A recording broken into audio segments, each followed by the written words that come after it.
ഇന്ന് നമ്മുടെ മീനുകൾക്കൊക്കെ ഒന്ന് ഫീഡ് ചെയ്യാമെന്ന് വിചാരിച്ചേ. അങ്ങനെ ഫീഡ് ചെയ്യാൻ വേണ്ടി ഒരു മത്തി എടുത്തിട്ട് ആദ്യം തന്നെ നമ്മുടെ മുഷില ടാങ്കിൽ നിന്നിട്ട് കൊടുത്തു. പിന്നെ ഇവന്മാരുടെ സ്ട്രൈക്കറല്ലോ, ഇവന്മാർ പക്ക എന്ത് കിട്ടിക്കണ്ടെന്നുണ്ടെങ്കിലും അടിച്ചെടുത്തിട്ട് പോകുന്നൊരു സ്വഭാവമാണ്. എനിക്ക് ഏറ്റവും കൂടുതൽ എൻ്റെയൊക്കെയുള്ള മീനുകളിൽ എനിക്ക് ഏറ്റവും കൂടുതലും ഇഷ്ടം എന്ന് പറയുന്നത് എനിക്ക് ഇവന്മാരെ ഫീഡ് ചെയ്യിപ്പിക്കാനാണ്. കാരണം അമ്മാതിരി ഫാസ്റ്റാണ്, നമുക്ക് കണ്ട് നിൽക്കാൻ തന്നെ ഒരു പ്രത്യേക രസമാണല്ലോ. ഒരു മത്തിയെ കൊടുത്തിട്ടുണ്ടെന്നുണ്ടെങ്കിൽ പെട്ടെന്ന് കടിച്ചു പറിച്ചാണ്ട് ഒരു പരുവൊക്കെ തരും അവന്മാർ. അപ്പോൾ ഇതിനകത്ത് ഏകദേശം ആഫ്രിക്കൻ ക്യാറ്റ് ഫിഷും അതുപോലെ സ്പോട്ടഡ് ക്യാറ്റ് ഫിഷും ആൽബിനോ ക്യാറ്റ് ഫിഷും ഒക്കെയാണുള്ളത്. റെട്ടയിലുണ്ട്, ബട്ട് റെട്ടയിൽ മറ്റൊരു ടാങ്ക് ഇട്ടിരിക്കുകയാണ്. നമ്മൾ അലിഗേറ്ററിൻ്റെ കൂടെയാണ് നമ്മൾ റെട്ടയിലിനെ കൊണ്ടിരിക്കുന്നത്. 4 റെട്ടയിൽ ഉണ്ടായിരുന്നു, ഇപ്പോൾ 3 എണ്ണമാണുള്ളത്. ഒരെണ്ണം ഡെഡ് ആയിട്ടുണ്ടായിരുന്നു. അങ്ങനെ ഇവന്മാരുടെ ഒരു ഫീഡിങ്ങും കാലം കഴിഞ്ഞിട്ട് അലിഗേറ്ററിന് നമുക്ക് ഫുൾ കൊടുക്കാമെന്ന് കരുതി. അപ്പോൾ അലിഗേറ്ററിന് കൊടുക്കുമ്പോഴത്തേക്കിനും ആ ടാങ്ക് കുറച്ച് ക്ലീൻ ആയിട്ടുള്ള വെള്ളമായതുകൊണ്ടിട്ട് ഈ വേസ്റ്റ് നമ്മൾ നേരെ ഇട്ട് കൊടുത്തിട്ടുണ്ടെന്നുണ്ടെങ്കിൽ ആ വെള്ളത്തിനൊരു എണ്ണമെഴുക്കും ഒക്കെ ആവുന്നൊരു പ്രശ്നമുണ്ടല്ലോ. അതുകൊണ്ട് എന്ത് ചെയ്തു, അതൊന്ന് കഴുകിയിട്ട് കൊടുക്കാമെന്ന് വിചാരിച്ചത് കഴുകി. അപ്പോൾ നമ്മുടെ ഓറയാണെന്നുണ്ടെങ്കിൽ ഇങ്ങനെ ചാടിത്തുള്ളി നിൽക്കുന്നത് മീനെ കണ്ടു കഴിഞ്ഞാൽ ഭയങ്കര ഇഷ്ടമാണ്. പക്ഷേ മീൻ അധികം കൊടുത്തുകൂടാ എന്നാണ് പറയുന്നത്. അപ്പം കുറച്ചൊക്കെ ഞാനിങ്ങനെ കൊടുക്കാറുണ്ട് ഇങ്ങനെ നോക്കി നിൽക്കുന്ന സമയത്ത്. അങ്ങനെ പറഞ്ഞാൽ അവനും കൊടുത്തു.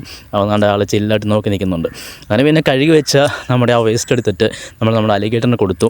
ആദ്യമൊക്കെ പുള്ളിക്കാരന് നമ്മൾ കൈ കൊണ്ട് നമ്മൾ കൊടുക്കുന്ന സമയത്ത് അവന് ഹാൻഡ് ഫുൾ അത്രയ്ക്കും ഓക്കെ അല്ലായിരുന്നു, പരിചയപ്പെട്ട് വരുന്നതല്ലേ ഉള്ളൂ. പക്ഷേ ഇപ്പം ആളിന് സെറ്റായിട്ടുണ്ട്. ഇപ്പം നമ്മൾ കൊടുക്കുമ്പോൾ തന്നെ അവൻ കൊണ്ടുപോകുന്നുണ്ട്.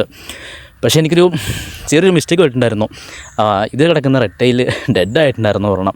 അതെന്താണെന്ന് വെച്ചിട്ടുണ്ടെങ്കിൽ അതിനകത്ത് ഞാൻ ഒരുപാട് സാധനമൊക്കെ വാരി വെച്ചിട്ടുണ്ടായിരുന്നു പൈപ്പൊക്കെ ആയിട്ട്. പക്ഷേ അതിനകത്ത് കുടുങ്ങിപ്പോയിട്ടുണ്ടായിരുന്നു. ഇത് വേറൊരു ടാങ്കാണ്. ഇത് ജസ്റ്റ് കുറച്ച് നമ്മുടെ ടാർപ്പൊക്കെ വെച്ചിട്ട് ഉണ്ടാക്കിയ ഒരു ഷീറ്റാണ്. അപ്പോൾ ഇതിനകത്ത് നമുക്ക് കുറച്ച് വാഹ്യം നട്ടറൊക്കെ കിടപ്പുണ്ട്. അപ്പോൾ ഞാൻ അവിടെ നിന്ന് കൊടുത്തപ്പോഴത്തേക്കിനും അവന്മാർ ഫോണിൻ്റെ വെട്ടവും അതുപോലെ എന്നെ കണ്ടപ്പോഴത്തേക്കിനും അവന്മാർ അത്ര ഓണായിട്ടില്ല. കാരണം കുറച്ചും കൂടി ഒന്ന് ആയി വന്നു കഴിഞ്ഞാൽ മാത്രമേ അവന്മാർ സെറ്റ് ആകത്തുള്ളൂ. അപ്പോൾ നമ്മൾ നിന്ന് കൊടുക്കുമ്പോൾ അവന്മാർ കഴിക്കാറില്ല, നമ്മളത് മാറിക്കഴിഞ്ഞാൽ മാത്രം അവന്മാർ കഴിക്കാറുള്ളൂ. അപ്പോൾ നമുക്കൊരു കാര്യം ചെയ്യാം, ഇവന്മാർ കൊടുത്തത് മാറി നിൽക്കാം, പിന്നെ വന്നിട്ട് നോക്കാം. അപ്പോൾ നമ്മളിങ്ങനെ ഈ മീനിൻ്റെയൊക്കെ സ്മെല്ല് കൊണ്ടിട്ടായിരിക്കാം അപ്പുറത്തെ പറമ്പിൽ നിന്ന് 1-2 പൂച്ചകളിങ്ങനെ ഞാൻ കൂടെ താ എന്നിങ്ങനെ പറയുന്നുണ്ടായിരുന്നു. അപ്പോൾ പിന്നെ അവർക്ക് കൊടുക്കാതിരിക്കുന്ന മോശമല്ലേ, അങ്ങനെ അവർക്കും കൊടുത്തു. പിന്നെ ബാക്കി വീണ്ടും കുറച്ച് വേസ്റ്റ് ഉണ്ടായത് കൊണ്ടിട്ട് അതെന്ത് ചെയ്തു, അത് നമ്മൾ വീണ്ടും നമ്മുടെ ക്യാറ്റ് ഫിഷുകൾക്ക് തന്നെ കൊടുത്തു. നേരത്തെ പറഞ്ഞല്ലോ, എനിക്ക് ഇവന്മാർക്ക് ഫീഡ് ചെയ്യുന്നത് വെച്ച് കഴിഞ്ഞാൽ ഒരു പ്രത്യേക താല്പര്യമുള്ള കാര്യമാണ്. കാരണം അധികം ലാഭമൊന്നുമില്ല, കൊടുത്തിട്ടുണ്ടെങ്കിൽ അപ്പം തന്നെ ഇവന്മാർ അടിച്ചുകൊണ്ട് പോകും. പെട്ടെന്ന് ഇണങ്ങുന്ന ഒരു ടൈപ്പ് സാധനമാണ്. അത് മാത്രമല്ല നല്ല സൈസ് വെക്കുന്നതാണ്. ഞാൻ ചെറിയൊരു സൈസിൽ വാങ്ങിച്ചതാണ്, ഞാൻ ഷോർട്സ് വീഡിയോസും കാര്യമൊക്കെ ഇട്ടിട്ടുണ്ട്. അപ്പോൾ ഇങ്ങനെയുള്ള വീഡിയോ കാണാൻ താല്പര്യമുള്ള ആൾക്കാരൊക്കെ ഉണ്ടെന്നുണ്ടെങ്കിൽ ഒന്ന് സപ്പോർട്ട് ചെയ്തേക്കണേ, ഒന്ന് സബ്ബൊക്കെ ചെയ്ത് സെറ്റാക്കി വെച്ചിരിക്കണം. അങ്ങനെ നമ്മൾ അത്യാവശ്യം കുറച്ച് ഫുഡും കാര്യങ്ങളൊക്കെ ഇവരെ കൊടുത്തു.